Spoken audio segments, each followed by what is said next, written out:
قبل اس کے کہ ہم صدر نظیر وقار کا صدارتی خطاب سماعت کریں، میں مہمان مکرم حضرت الاستاذ مولانا نذیر صاحب خان پوری دامت برکاتہم عالیہ کی خدمت میں مؤدبانہ گزارش کروں گا کہ اپنی قیمتی ارشادات سے ہم سب کو فیض یاب فرمائیں۔ بسم اللہ الرحمن الرحیم، الحمد للہ رب العالمین، والصلاة والسلام على أشرف الأنبياء والمرسلين سيدنا وسيد الأولين والآخرين وعلى آله وصحبه وعلماء أمته أجمعين، أما بعد، أعوذ بالله من الشيطان الرجيم، بسم الله الرحمن الرحيم، وإذ يرفع إبراهيم القواعد من البيت وإسماعيل، صدق الله العظيم۔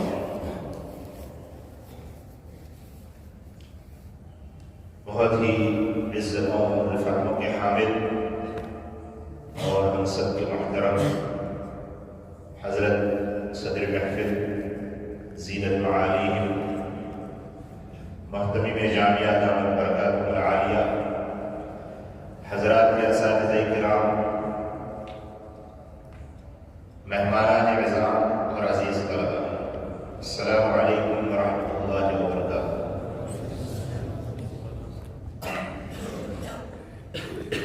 آج ہماری یہ خوش بختی اور سعادت مندی ہے کہ رب تبارک و تعالیٰ نے ہمیں یہ ذلیل موقع عنایت فرمایا کہ ہم اس جامعہ میں دو انجمنوں کے پلیٹ فارم سے منعقد ہونے والا جو سالانہ اختتامی پروگرام ہے اس میں شریک ہوئے۔ اللہ رب العزت ہماری حاضری کو ہم سب کے حق میں قبول فرمائے، ذریعہ نجات بنائے۔ نیز ہم اس موقع پر محتمم جامعہ کے بھی شکر گزار ہیں جو ہمارے صدیق حمید بلکہ برادر کبیر ہیں، بڑی محبت فرماتے ہیں۔ اللہ تعالیٰ ان کی عمر میں بھی عافیت تمام کے ساتھ برکت نصیب فرمائے، ہر طرف سے ہر طرح سے ان کی حفاظت فرمائے۔ عزیز طلبہ، آپ عزیزوں نے پروگرام کا بہت ہی حسین گلدستہ جو اردو اور عربی تقاریر پر اور حمد و نعت پر مشتمل تھا، بلکہ اگر کہیں کہ اس گلدستے کا درمیانی اور نمایاں پھول جو تھا خالصہ کی قرات تھی۔ ماشاءاللہ بہت ہی عمدہ پروگرام پیش کیا، اپنی اچھی محنت اور کاوش کا مظاہرہ کیا۔ حفظ میں بھی اتقان تھا، اتقان بھی خوب، القاء بھی خوب تھا، اور اس کے ساتھ ساتھ جرأت اور ہمت شاید الناس علی دین ملوکہم جیسی لاجا ویسا برجا محترم صاحب آپ کے باحوصلہ باجرأت باہمت ہے، تو ظاہر بات ہے کہ طلباء میں بھی وہ ہمت و جرأت آئی جائے گی۔ اللہ تعالیٰ خوب مبارک فرمائے اور اس ادارے کو خوب ترقیات سے مالامال فرمائے۔ عزیز طلباء، میں نے آیت کریمہ جو تلاوت کی، وَإِذْ يَرْفَعُ إِبْرَاهِيمُ الْقَوَاعِدَ مِنَ الْبَيْتِ وَإِسْمَاعِيلُ، اس مناسبت سے تلاوت کی ہے کہ جیسا کہ ہمیں معلوم ہوا کہ اس ادارے میں پہلے عربی زبان کی انجمن چلتی تھی، پھر ایک مدت تک یہ انجمن زاویہ خفا میں رہی تھی اور اس کی جو خدمات تھے وہ سامنے نہیں آ رہی تھی، اس کے جو آثار تھے وہ ہم محبت نہیں کہتے لیکن مخفی تھے۔ پھر اس کی نشت ثانیہ کہہ لیجیے، اس کی نشت ثانیہ کے لیے اللہ رب العزت نے ہمارے مفتی صاحب کو قبول فرمایا اور انہوں نے دوبارہ اس کو حیات بخشی، دوبارہ اس کی تعمیر شروع کی، اور اس پلیٹ فارم سے بھی طلباء کی قابلہ صلاحیت کو اجاگر کریں اور پیش کریں، اس کے مواقع فراہم کیے۔ تو میں یہی کہوں گا کہ جس طرح کعبۃ اللہ کی تعمیر بہت پہلے حضرت آدم علیہ السلام کے زمانے سے ہو گئی تھی اور اس کے آثار مخفی ہو گئے تھے، لیکن جب ابراہیم اور اسماعیل علیہ السلام نے اس کی بنیادیں دوبارہ اٹھائیں، اللہ رب العزت نے ان کو مقام مدح میں ذکر کیا۔ اب مفتی صاحب مبارکباد پیش کرتے ہیں، دارالعلوم کی جب تاریخ ختم ہوگی تو آپ کا بھی ذکر خیر ہوگا اور آپ بھی مقام مدح میں ہوں گے، اس لیے میں نے اس آیت کریمہ کی تلاوت کی۔ پھر انجمن کا جو نام ہے بالخصوص عربی انجمن لجنۃ تقویم اللسان، لجنہ کے معنی تو انجمن کے ہی ہوتے ہیں، محفل کے ہوتے ہیں۔ سبحان اللہ، یہ نام بھی ملہم ہے، یہ نام بھی ملہم ہے، میں مبارکباد پیش کرتا ہوں اس نام پر بھی، اس لیے کہ دیکھیے انجمن لجنہ کے معنی کا انجمن، تقویم کے معنی درست کرنا سیکھا ہے، اور جو لسان کا لفظ ہے وہ عربی زبان میں کئی معنی آتا ہے، اور میں سمجھتا ہوں کہ یہ مفتی صاحب کے دل میں اللہ رب العزت نے نام ڈالا ہے۔ کیسے؟ لسان کے معنی تو زبان کو وہ ٹکڑا ہے جو منہ کے اندر حرکت کرتا ہے، جو آپ کے جو ہے نگلنے کے لیے، بولنے کے لیے یا ذائقہ چکھنے کے لیے کام آتا ہے، وہ زبان کا ٹکڑا منہ کے اندر، اس کا ایک معنی تو یہ بھی ہے۔ ایک معنی اس کا بولی اور بھاشا کے، لینگویج کے، لسان، سنتے رہے۔ ایک معنی اس کا خبر کے بھی، عربی میں بولتے ہیں کہ اتانی منہ لسان، فلاں کی خبر مجھ تک پہنچی۔ ایک معنی اس کا حجت اور دلیل کے بھی، لسان کے، عربی زبان۔ ہم کہہ سکتے ہیں مثلا الشیخ محمد فاروق ینطق بلسان اللہ، اللہ کی عطا کردہ حجت اور دلیل کی روشنی میں شیخ فاروق گفتگو فرماتے ہیں۔ ایک معنی اس کے ذکر خیر کے بھی، تعریف اور توصیف کے بھی، غالباً قرآن میں اسی معنی میں آیا وَجَعَلْ لِي لِسَانَ صِدْقٍ فِي الْآخِرِينَ، وَجَعَلْ لِي لِسَانَ صِدْقٍ فِي الْآخِرِينَ۔ تب 5 معنی آپ کے سامنے پیش کیے، ہم سمجھتے ہیں اور انشاءاللہ ہمارے حضرت مفتی صاحب اس کی تصریح فرمائیں گے کہ یہ 5 معنی یہاں مراد لے سکتے ہیں۔ 5 معنی تقویب اللسان، منہ میں جو بولنے والی زبان ہے اس کی درستگی کے لیے آپ کو یہ پلیٹ فارم فراہم کیا جا رہا ہے۔ دوسرا معنی بولی اور بھاشا کے، گویا اس کی صفت محذوف ہے، تقویب اللسان العربی، تقویب اللسان العربی، عربی زبان کو درست کرانے والی لجنہ اور انجمن۔ اس پلیٹ فارم سے آپ کی عربی زبان کی نوع و قلب درست ہو اور صحیح ہو۔ ایک معنی خبر کے ہے، ہم یہ کہہ سکتے ہیں کہ وہ خبر جو آپ نے قرآن حدیث میں پڑھی، اس خبر کو درست کرا کر اللہ کی پیغام کو پہنچانے کے لیے پلیٹ فارم آپ کو فراہم کیا جاتا ہے۔ اور ایک معنی اس کا بتایا حجت اور دلیل کی، گویا آپ کو اس پلیٹ فارم کی وساطت سے دلائل اور براہین کے ذریعے لیس کیا جا رہا ہے تاکہ میدان عمل میں آپ اتریں تو براہین قاطعہ کے ذریعے مبرہن طور پر اپنی گفتگو پیش کریں، مدلل طور پر اپنی گفتگو پیش کریں۔ اور آخری معنی جو ہے ذکر خیر کے ہیں، تعریف اور توصیف کے ہیں، کہ آپ اس انجمن کے پلیٹ فارم سے خوب لیس ہو کر، بن سنور کر جب جائیں تو اپنے اساتذہ، اپنے انتظامیہ، اپنے ادارے کے لیے ذکر خیر چھوڑیں۔ تو میں سمجھتا ہوں کہ اس نام کے اندر یہ 5 کے 5 معنی ہے، اور یہ اللہ کی طرف سے مفتی صاحب کے دل میں بات آئی کہ اس کا یہ نام رکھا جائے لجنۃ تقویم اللسان۔ خوب مبارک فرمانے تاکہ مفتی صاحب کی اس نام کی چوائس اور اس کے انتخاب پر یہ گویا ایک الہامی نام ہے۔ اللہ تعالیٰ اس کے جو مقاصد ہیں اور اس کے جو اہداف ہیں، جیسا کہ آپ نے ہمارے رفیق محترم مولانا عمر فاروق صاحب کی زبانی اس لجنۃ تقویم اللسان کے جو اہداف اور مقاصد سنے، آپ ان مقاصد کو بروئے کار لانے کی سعی اور کوشش کریں گے۔ اللہ تعالیٰ ہم سب کو اپنے مقاصد میں جو ہے کامیابی نصیب فرمائے۔ دوسری بات یہ ہے کہ یہ جو لجنۃ تقویم اللسان ہے اس کی سیدھی نسبت جو ہے عربی زبان سے، عربی زبان کے جو خصائص ہیں، جو مزایا ہیں، وہ ہم آئے دن اپنے اساتذہ کرام کی زبانی سنتے ہی رہتے ہیں. البتہ اس کی ایک خصوصیت ہم نے اتقان میں یہ پڑھی کہ اس کی ایک خصوصیت تفسیر و تبیین کی. اس میں تفسیر و تبیین کی صلاحیت و لیاقت لسان الذی یلحدون الیہ اعجمی وہذا لسان عربی مبین. عربی مبین ادھر قرآن پاک میں کہا گیا لسان قرآن عربی اور اسی کو جوڑو وَأَنزَلْنَاهُ كِتَابٌ مُفَصَّلٌ.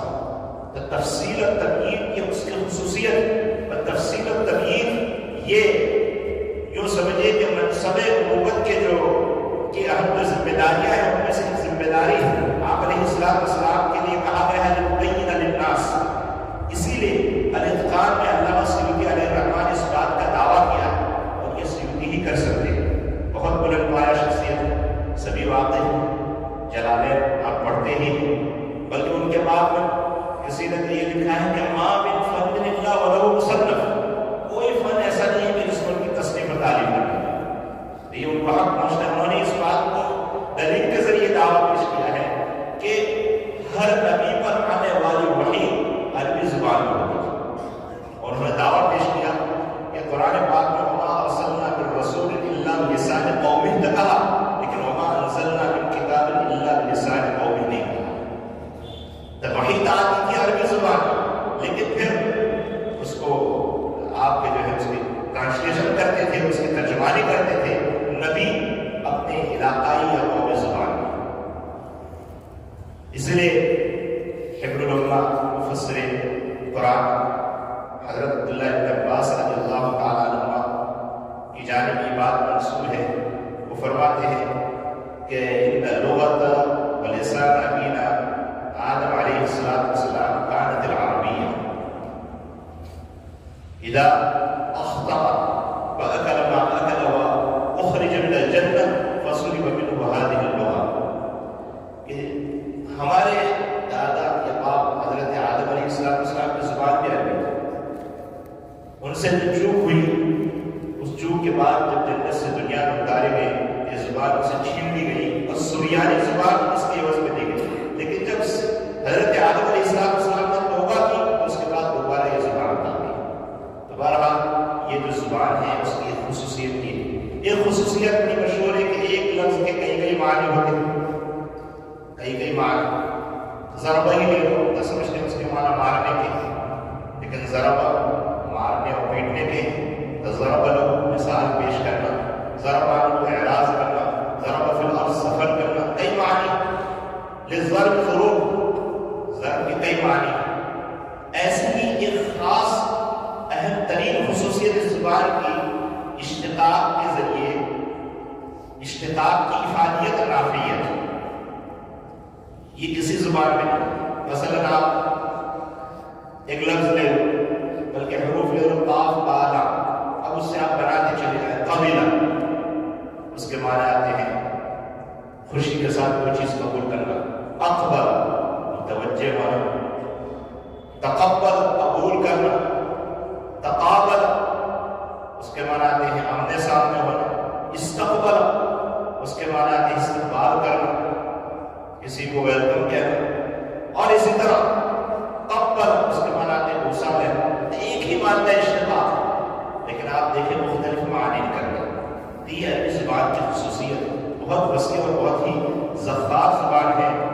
تو ایسی زبان کو ہم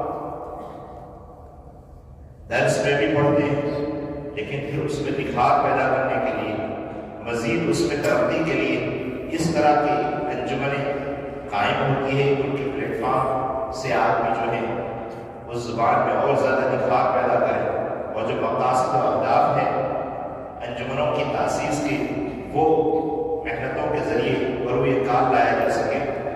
یہ جو زبان ہے اس زبان کو سنوارنے کے لیے، اس میں عمق اور درد پیدا کرنے کے لیے ہمارے استاد گرامی حضرت مولانا محمد اقبال صاحب ندوی، فلاحی ندوی مدنی دامت برکات العالیہ کی زبان سے کسی خطبے میں ہم نے یہ سنا تھا کہ اس کے لیے 5 اساسیں، 5 بنیادیں، 5 ستون اگر کوئی آدمی کو برت لے تو اس کو عربی زبان میں درد اور عمق حاصل ہو. سب سے پہلا سکون اس کا قراءت، پڑھنا۔